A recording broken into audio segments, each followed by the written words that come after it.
Hello everyone, this is CJ Novo 982 and today we're back for another brand new video. Today's video we're here to discuss a 7-goal thriller that wasn't thrilling for me. It was actually more frustrating, annoying and overall pissed me off. Now usually this is the part where I drop some jokes and I try and keep it cringy and everything like that, but there's just genuinely so much to talk about today, so we're actually just going to jump right into today's video. A wee reminder though, if you haven't joined the channel already, please consider doing so as we make our way to 55k.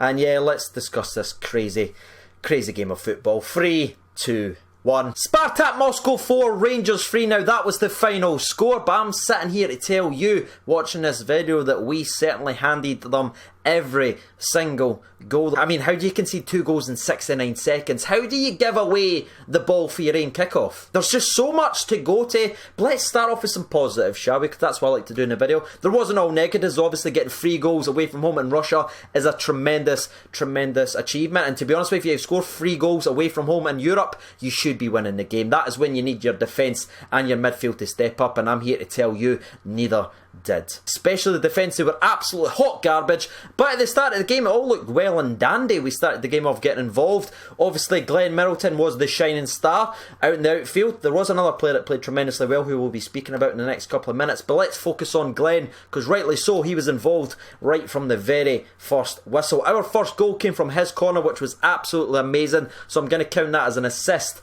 on the man on his second ever start for the Glasgow Rangers. The guy's young, he's got so much talent. I've seen some comments saying, oh, he's a flash in the pan, but I think this performance in the European stage, only his second start in the Rangers shirt, proved that Glenn Middleton is the real deal. The man ended with a goal and an assist overall in the game, and he was absolutely robbed a second assist in the 93rd minute. But back to Glenn, because I feel like the focus should be on Glenn just now. His goal was absolutely brilliant as well. I thought he showed great composure for such a young lad. He waited for the ball to come, stood, looked at the goalkeeper and absolutely just buried it nice and tidy down the bottom left hand side. It was a great performance for Glenn Middleton. Like I said, one of the few shining stars in the European stage tonight for the Glasgow Rangers. Now they actually had us back a couple of minutes later when we did take the lead through the Glenn Middleton corner. Just horrifically defended. Flanagan just on his arse 9 times out of 10. Missed the ball. The guy's got all day to cross the ball. And Daniel Candeias, who again was one of these players that actually played pretty well, just was caught on his heels. He was caught ball watching. The guy absolutely just runs behind for a free header at the back post. Taps in for 1-1. That was the first goal where we certainly helped Spartak Moscow. But Daniel Candeias actually made up for it about 15 minutes later when John Flanagan, also a bit of redemption for John. Unfortunately, that was it. He had a beautiful 40-yard pass, you can't say anymore. A beautiful through ball. Daniel Candeias beats the offside trap brilliantly, and you always say, how's your touch? This guy's touch was absolutely frightening. He'd done a Ronaldo chop for his first touch to stop the ball directly on the ground, to kill it dead from a 40-yard through pass. Just kills it dead, buries it in the back of the goalkeeper. A great little bit of redemption for Daniel Candeias. Obviously was at fault for the first goal, but he rebounded and got that goal to put us in the lead. Now this is when you start to say to yourself, right, we've made our mistake, we've got back in the lead, keep it tight, get a possession on the ball. No, we never done that at all. In fact, we just let Spartak Moscow boss the proceedings. We looked extremely nervous every single time. Like I said, the midfield was just absolute garbage. Jaya, useless. Arfield, was he playing? Koulibaly should have been benched 5 games ago. Spartak grew into the game and ended up getting a goal. I know it was a bit of lucky because it was a deflection off Goalton. It was an own goal, so that makes it 2.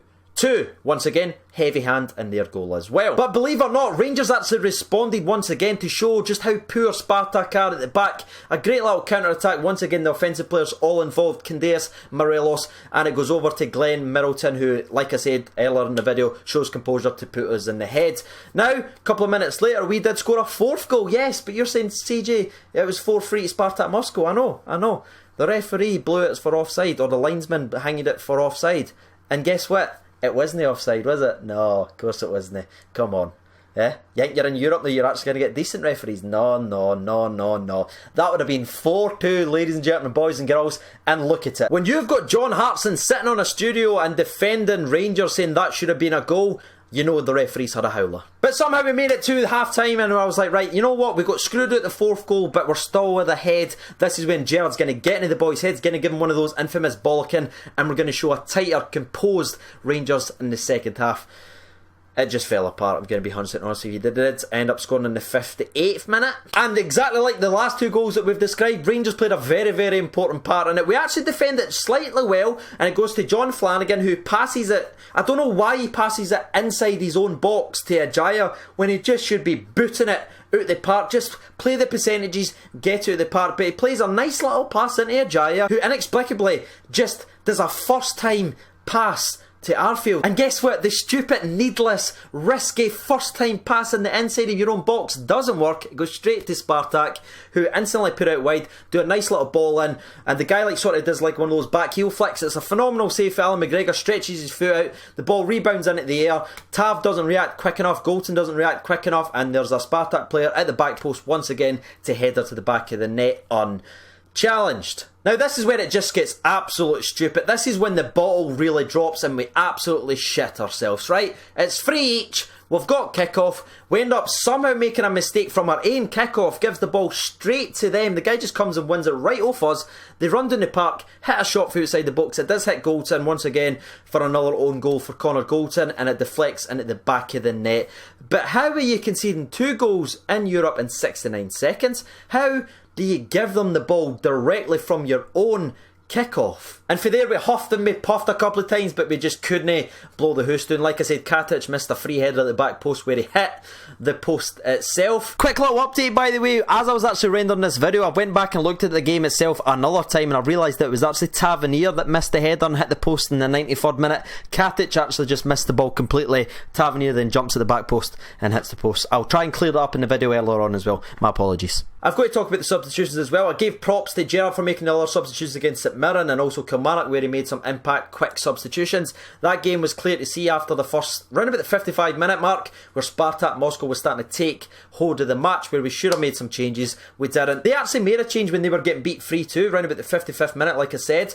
Then when they went ahead, they then made instantly a new substitution, tweaked their formation, and then kept it like that, and then made another substitution in the 83rd minute, making all 3 before we made 1. Now I know you're looking at the bench and you're saying there's no much there, but for the love of God, at least fresh legs is fresh legs. And if you're looking at that 3-man midfield and you're saying, oh, they're doing well, there's just something wrong, because they were absolutely garbage. Ajayi lost the ball every single time he touched it. Arfield was about this away for every single pass, looked off the pace. And like I said about Koulibaly, the guy's been invisible for 3 to 4 games. And that right there is going to be my little recap and rundown of how the game actually unfolded. As you can tell by my reactions, I'm absolutely frustrated with this performance and this smile. I'm certainly crying behind it. But if you don't mind getting involved and let me know your opinion, please do so. Get your thoughts and opinions out there. That is what the channel is for.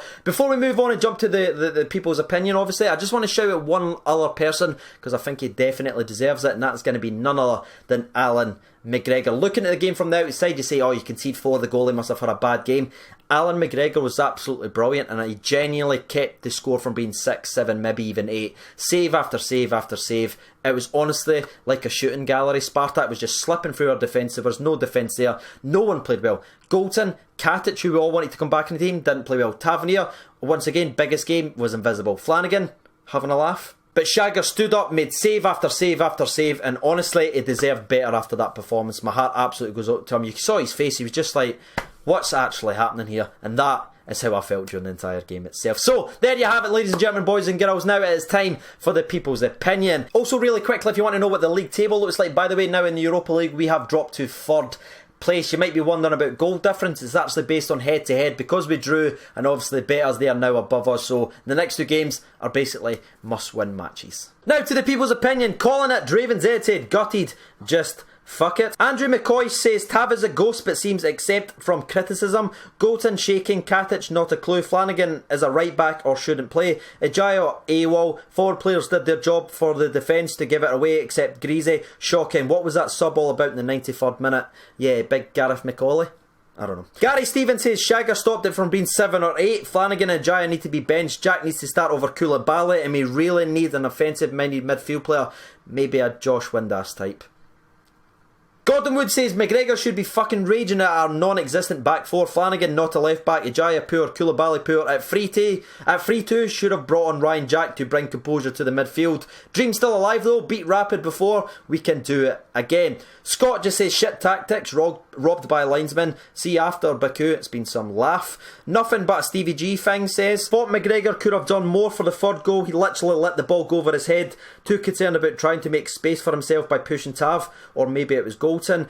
Drogo says terrible defensive performance all around. Koulibaly dug shit, Ijaya dug shit, Arfield dug shit. Shagger must be raging with what he has to put up with. Joshua McGinty says turns out we're still pish. And the last one that we're actually going to read out comes from Charlie Murdoch. He says, I'm not annoyed that we got beat, it's the manner in which we got beat. How we failed to beat this bang average side in 2 matches is absolutely baffling. How many times did Ijaya lose the ball tonight? Overall, he's been poor with an odd decent performance. There you are, ladies and gentlemen, boys and girls. You've heard the people's opinion, you've heard mine. Once again, if you haven't done so already, you know what to do by now. If you don't mind smashing a like button, it definitely helps the channel out. Whenever Rangers lose, you all know what happens to the channel, so any support would be absolutely amazing. And as always, if you want to support the channel directly, there will be a link in the description below for the Patreon as well. I'll be Sage over 92. Thank you so much for watching, and bye bye.